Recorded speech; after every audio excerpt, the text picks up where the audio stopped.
Men and women who served in the military. What's the biggest misconception of war?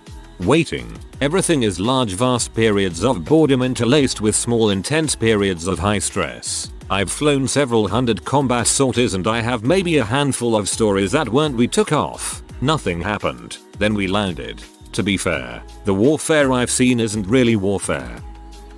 That it's boom boom bang all the time.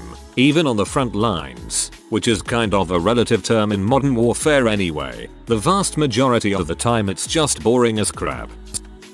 That every airman is flying or is flown in sort of aircraft on a daily weekly basis. Don't believe the commercials, they only reflect the 5% of the USAF. Yup, I'm Air Force Paul Fuels. When I get asked what plane I fly, I tell them the R-11, which is a fuel truck, but they don't know that. That if you gave veterans the chance to return to war, minus having to go through a packing list, pre-mobilization and SRP, paperwork and immunizations, it might surprise you that more than a handful would go back in a heartbeat. Not every military members have seen combat. There are a lot of us who dealt with administrative side which, while not as bad as combat, sucks hard. I was infantry, but I know without our brave Chair Force Rangers I wouldn't have things like hot chow, ammunition, my paycheck, etc. According to my retired Marine co-worker, the majority of people sign up because it's a practically guaranteed job, or they want benefits, or they want a college grant, not to serve their country. Also, apparently most retired veterans get annoyed by constantly hearing "thank you for your service." As my cousin puts it, I drove a truck in Germany for 4 years and spent my leave skiing in the Alps. Most just learn to politely give a tight lip smile and nod, maybe a quiet thank you, and ignore it, especially if you live in a red area, because the instant they find out, they'll rattle that off like you flipped a switch. That if you've served in the military, that you've been to war. I served 4 years in the Navy, worked on airplanes in the desert, 0 sea time, 0 war time. My dad was a Korean War vet, spent the whole time in West Virginia wrenching on planes. That you can't think straight, or at least, make a decision the same way you would during non-war time. Any decision made in war is made with extreme stress and severe lack of sleep. In wartime, dumb mistakes are unavoidable. 1 minute you are doing regular bunk drills. The next minute you're told to move out ASAP because the locale might get shelled. But there isn't any emotion. Yet you move faster and are stressed, but you aren't scared. There isn't any screaming. No rushed mistakes or panic. It's like an army of ants. You step on their hill and everyone just comes to rebuild it like nothing happened. Things I learned. Hours of boredom and a tedium, then minutes of fear. Kids will be kids wherever you are in the world. It brings out the best and worst in people. You will meet people who you will die for, but others who are so scummy that it will take active effort to not accidentally injure them. That you understand what you're doing or the implications of your actions. I was a teenager when I went to Iraq. I had no clue why we were fighting, really. In hindsight, I was just blindly following orders I had been conditioned to trust. Quite frankly, you were not the only one who probably felt that way with that war. Not really a misconception, but the amount of money wasted in war and in the military industrial complex would blow your freaking mind. It doesn't really faze me anymore, but it's still crazy looking at some of the dollar amounts I've helped spend over the years. I remember seeing a vendor's pricing guide difference for civilian companies and the military. It was a huge markup for the military.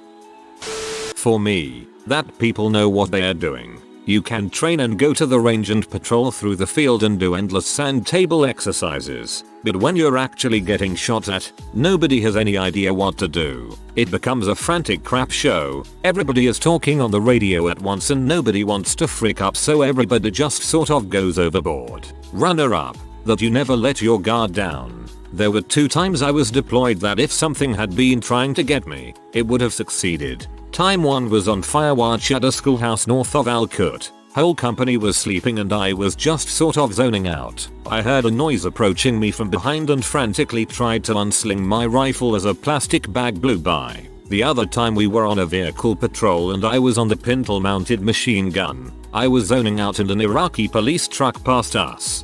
Dude in the back had his own machine gun and was flagging us. If he had been anything but an ally, he'd have had us for sure. Twice my lack of attention could have gotten me killed. It sticks with you.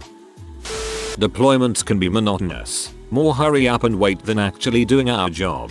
The crappy civilian narrative stereotype that we must all be infantrymen and probably have killed someone, when in reality, not everyone was combat arms. The typical social media vet voices thinking they can speak for all of us, which is not helping the public perception of today's veterans. I'm not a vet, but I did spend the first 10 years of my life in a war zone. There are countless misconceptions. 1. That life doesn't go on. We were at war but we still had birthday parties, etc. In fact, it is during war that you need things like that most daily. Everyone was hilarious because everything was dying. You could not cope otherwise. 2. That soldiers are heroes. Some of them somehow maintained their humanity throughout the war and still treated human beings as human beings, but many others killed senselessly, raped, stole, etc. Not to mention the fact that the majority of soldiers had to dehumanize every one of the locals to be able to cope with killing civilians every once in a while. You don't stop seeing the enemy as an enemy when you see neighborhood children playing. They're still part of the other side. 3. That any battle ever stops or is confined to a geographical location. Modern warfare spares no one, military or civilian, prepared or unprepared, man, woman or child. Bro-in-law says soldiers and oftentimes complete buttholes and terrible guys hiding behind the disguise of a uniform. They aren't all good, he says. This is true. Also, the reverse is true. I had a few friends kicked out of the Marine Corps that were good guys. The phrase I use is, good guy, bad Marine. It's so freaking boring. I was Army infantry in AFGN 1112 in a relatively hot part of the country, walking around, sitting around, waiting around, for an entire year. I served in the Lebanese army as a platoon commander, fought one battle against Islamic insurgents, no air support, limited artillery support, fighting in 1 meter wide alleys. It is very ugly and you crapo pants from fear. What keeps you going is the men next to you. It's interesting to see a perspective from a non-American. If we're going based on films, they don't show troops drawing dumb cartoons and dong art while they furiously masturbate in a 120-degree portage-on. No scenes where the guy hasn't taken a crap in 3 days and then when he finally can it comes out looking like Play-Doh. When they show scenes of basic boot they usually skip over the reception period when recruits show up and then get bored as frick until you actually start hoping that you can finally go do some push-ups and get yelled at. If we're going based on real life, most people just don't realize how boring it actually is and the weird crap that guys come up with to pass the time. I've sat with another guy long enough that we narrated out our life stories to one another using a Forrest Gump southern accent and mapping out what actors we'd pick to play the characters in our lives. Over time you just don't care anymore. The first couple weeks you are paranoid and thinking you're going to die on every patrol. The last few weeks you are numb to everything. Nothing really bothers you. The last firefight I was in on my last tour I just started laughing when it was happening. That everyone in the military is smart, disciplined, professional, trained, etc. Everyone in the military is a complete idiot, including me. I'm in military, I'm idiot. Can confirm. That deep down, you say to yourself that you or your mates wouldn't be part of the statistics. It's so low, everything is alright, and then you're wrong. Twice on my case. It's a misconception between a man to himself. It is amazing how much you think about the odds to calm yourself. Let's see, we've only lost 2,000 troops out of 500,000 or so to date, and then someone you know dies. At that point you realize that the move from the denominator to the numerator can be a very quick trip indeed. 2003 Iraq invasion. Army infantry. We captured a number of insurgents. Some spoke English. I really liked some of them. Some are really nice guys outside of being on the opposing team. I had so much more in common with them than people back home. While I don't support them, have sympathy, or believe in what they were doing by any means, the hurt killed people I knew. But I won't forget them either. Not sure anyone will see this by now, but here goes. For me it was adjusting to life after I came back. I spent 7 solid months in a remote part of Afghanistan without any R&R. We had no luxuries and very little creature comforts. We were crapping in bags and burning them, pee into tubes in the floor and washing ourselves with a little bag of water that we'd leave in the sun to warm up.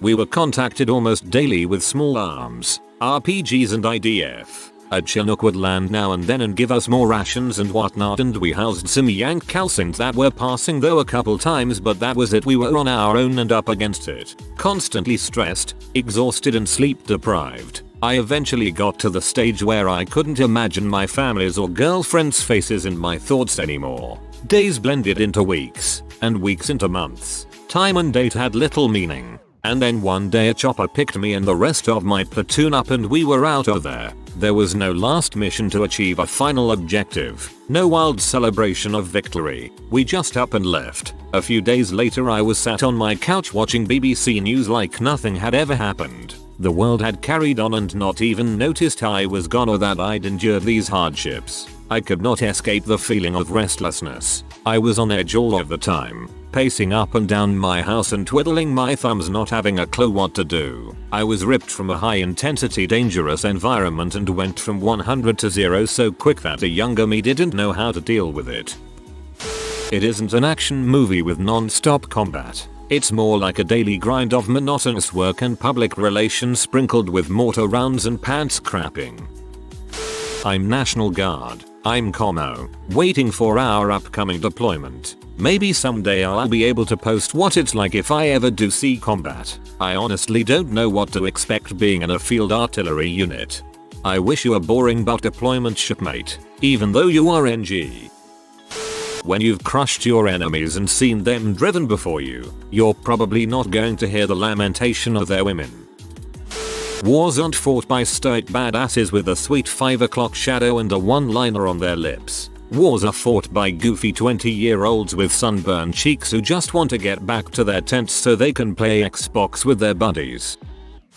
That the troops are all heroes and good guys. It's filled with dirtbags and people who got picked on in high school so they want to take it out on people they have some authority over. I've worked with guys who ended up being convicted for possession of child p, rape, all kinds of crap, and so many pieces of crap cheating on their spouses I've lost count. A guy on my squad in Afghanistan cheated on his wife, who was also deployed to the same place with us. So many guys who pull these amazing, gorgeous, smart, funny, and good-hearted women just because of their uniform, and wouldn't even hesitate to jump on the chance to cheat on them at every possible opportunity. I've seen a fair amount of women do it too, but even accounting for the number of men versus women, I saw an unbelievably high number of men cheating on their spouses. They just laugh it off. So much fake appearances and petty high school masculinity bulls. I couldn't get out of there fast enough. If you cheat on a spouse who treats you right, I hope you fall into a pit of poisonous snakes and catch on fire when you crawl out.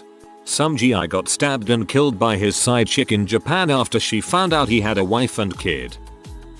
I haven't deployed yet, so I can't give insight on that aspect. I do serve and I can tell you this. 1. Not every soldier is a hero. There's a lot of crappy people in the military. That being said, some of the most genuine, caring, and overall kick-ass people I've met were through the army. 2. Even when deployed, it's not always war per se. For instance, my unit is heading to Kandahar in February. Our mission is essentially babysitting contractors. No one will leave the fob. 3. The movies don't show the stupid crap. Waiting for hours to do something. Constantly cleaning crap you cleaned the day before. Sitting in 2-hour meetings going over and changing a training schedule that'll be thrown out the window regardless because inevitably, crap happens and you have to adjust accordingly. 4. Basic is not hard, like, at all. Your drill instructors will essentially hold your hand through everything. Just show up at the right place, in the right uniform, on time and you'll make it through. 5. Your experience is unit dependent. You can get an awesome unit with great leadership where you're working 0900 1600 and that's it. Or you can get a crappy unit with crappy leadership where you're working 0600 1900 and get pulled for details on the weekends, etc. 6. S6 plays a lot of spades.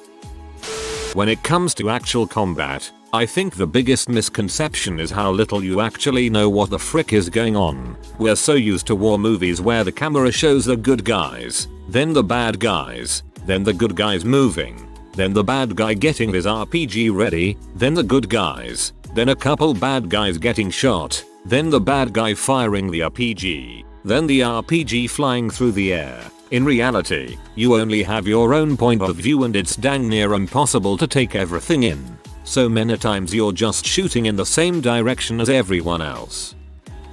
Indirect fire like mortars and artillery don't whistle. There is no time to shout incoming and get on the ground. You just get hit. The only thing you might hear is the thunk from the mortar tube, and if it's too far away or you weren't listening for it, you would never hear it anyway. Then there's about an instant of what sounds like paper tearing and something moving really freaking fast, and then everything around you is exploding and there's dirt in your mouth. People stink. Literally. That's something no one talks about or gets screen time in movies. Your battle buddy is gonna smell like a rotten crap flavored ice cream cone with 2 scoops of butt sprinkles on top. You'll think the enemy doesn't even know WTF a shower is. Burning bodies is the nastiest smell ever created. I was in the Navy, so I think the fact people think you can see the enemy is wrong. Once you know the enemy is there, it is too late. Long story that I know no one will read, but I am writing it for catharsis. I had a friend that joined before me, never saw a single combat, explosion or anything, but he still got PTSD. Had another friend who saw loads of crap but came back fine. We both were convinced that the first guy was lying about the PTSD. I joined the National Guard a few months later because I love my country and state. Tried to do everything they needed and more. Volunteered for everything extra I could. When I finally deployed, I had several things go wrong. One of my soldiers was hurt in a non-combat activity and another had his wife of less than a year pass away back in the States. My unit's leadership started to blame me for anything that went wrong that I even looked at. Then I found out my wife was cheating on me. All of this happened in a 3-month span. I made a plan to kill myself. I had it all planned on where, how, and in front of who. As I walked there I realized something wasn't right, so I went to another SGT to ask for help. He took me to the commander who then sent me to the person who was causing all of the grief there. But now I didn't have a weapon. This guy berated me for an hour until his superior finally stopped him.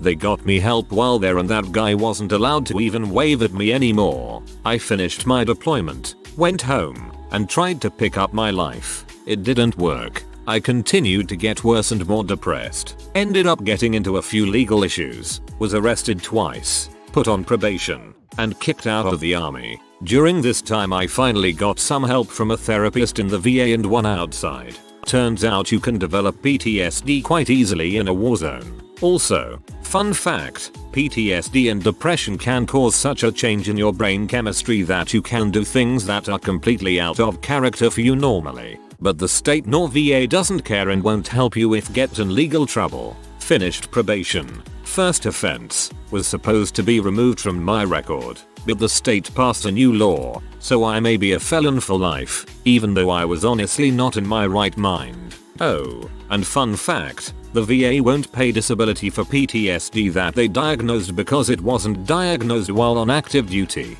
TLDR, war can cause PTSD problems even if you don't see combat.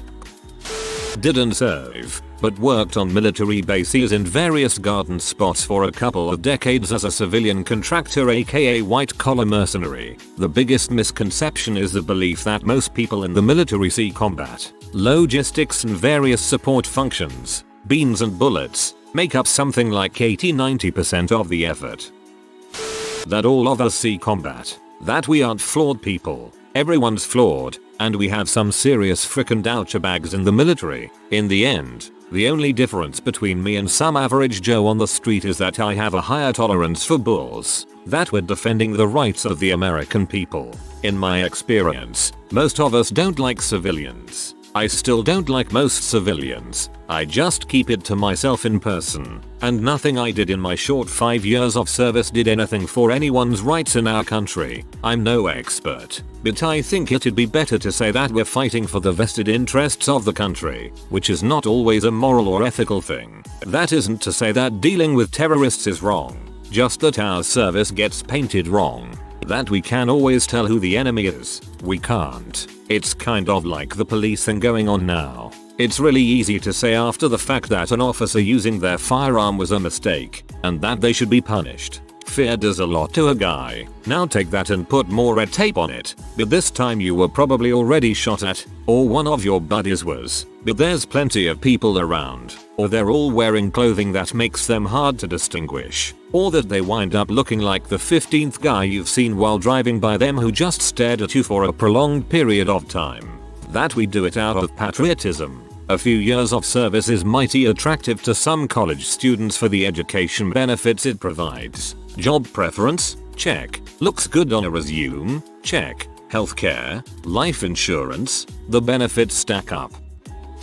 War, in my experience, is boring as heck 99% of the time. The other 1%, it's pants shittingly terrifying. Everyone knows about the terrifying part, but I don't think most movies would do well to try to truly capture the all-encompassing Groundhog Day-like levels of monotony. Most movies show the military guys getting downtime and goofing off, but that's not really all that accurate either. The whole image of grilling steaks and drinking cold soda beer and smoking cigars while Fortunate Son plays loudly in the background is fantasy. It makes it look like everyone is either engaged in active combat or just chillin'. The military is still a job, even if there's no one around to shoot at that moment. So, yeah, there are patrols and engagements and stuff like that. But there's also paperwork and bathroom cleaning and these things called working hours that your chain of command is going to take full advantage of to ensure that the boring crappy parts get done.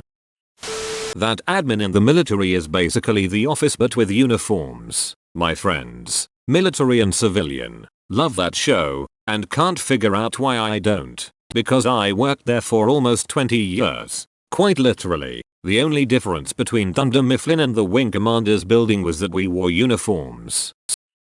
Yes, the soldiers who serve are great, but not all soldiers are great people. They all bring with them the same stereotypes they got from home. A lot get past the why I gotta work with. Insert any stereo gutter trash comment you prefer. Mostly by just shoving it into the back of their minds, where it will raise its ugly head when given the opportunity. Try as the military does to we are one team one fight, you just can't get the racist hatred a lot of people have towards, again, people, place, ideology etc. So glad I have retired. Bet it's a vitriol crap show in the armed forces right about now. And I say that because of the way a lot of service members came out of the woodwork of racism. Quite a few were verbally reprimanded and told to shut the frick up or face UCMJ charges if they didn't stop their tantrums about having to serve under a black president. Again, a lot come to serve because they want to serve. A larger still portion come to serve because they have exhausted all other opportunities. Killing people halfway around the world doesn't protect any freedoms at home. Our freedoms get taken by politicians at home. That everyone that was in the military served in a war. I never saw combat. When I was in the army we weren't trying to kill anyone at the time. You can never tell, to be honest, unless intel was given and mission info was present. Besides that, it's pin the tail on the donkey. Source: Air Force veteran. It is 90% boredom, 8% what was that, and 2% oh crap. Unfortunately that 10% has a way of bleeding into your 90% for a while. I'm reminded about the only thing my grandfather, who fought in Asia, ever said about it. He always refused to talk about it, until one time my aunt said something along the lines of, "But you should be proud to have fought for your country." Upon which my grandfather replied, "I'm sure those were exactly my friend Martin's last thoughts when he died in my arms, bleeding out after we found him castrated alive." So, I think this is a good topic, because the general public, myself included, just can't even begin to fathom what it's like. The whole good guys versus bad guys line is much blurrier than people are comfortable admitting. We invaded 2 countries while I was serving. Even people who didn't particularly care for Saddam or the Taliban rose up to defend their nation against a literal invasion. The majority of these folks weren't evil. They were just protecting their homes. Think of it like China invades the US. Even regular people would take up arms. And there would be no telling the majority of our country that they were in the wrong even if the invasion was completely justified. But it's easier for propaganda when you just label everyone a terrorist, and you can justify all sorts of war crime when you declare them to be enemy combatants rather than prisoners of war. War is heck, and the other side did some crappy things, but we did, and routinely do, crappy things as well because we know that it is unlikely anyone will stop us. If you are new to the channel, you can subscribe. I publish new videos every day. Until then, check another video.